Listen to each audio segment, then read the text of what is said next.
In the last video, we really talked about the diagnostic criteria for autism spectrum disorders and how there are two main criteria.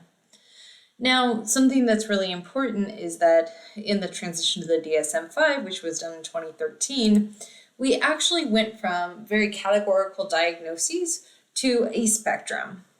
And the reason for this is that the categorical diagnoses did not really hold true for everybody. So some kids would be classified as Asperger's and some kids would be classified as pervasive developmental disorders not otherwise specified.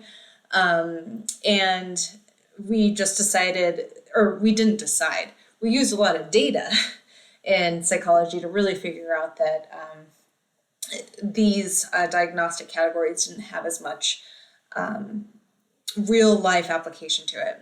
So instead we said, hey, it actually seems to be a spectrum disorder. So there is this spectrum from very high functioning autism, so what we used to call pervasive developmental disorder, not otherwise specified, or Asperger's would now be reclassified as high functioning autism. So the video that we watched of the young boy with the red hair would probably have high functioning autism.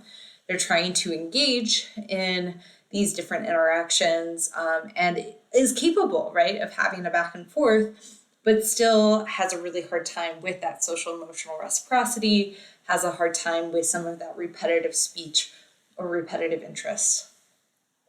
So high functioning autism, you don't need as many supports, but some supports could be helpful. And really working on those social and communication skills are really important.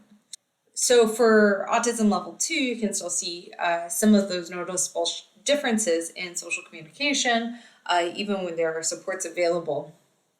But they're still capable of doing some things independently.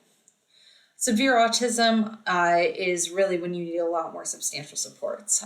So this might be things like being nonverbal, having a really hard time engaging in any type of social interactions.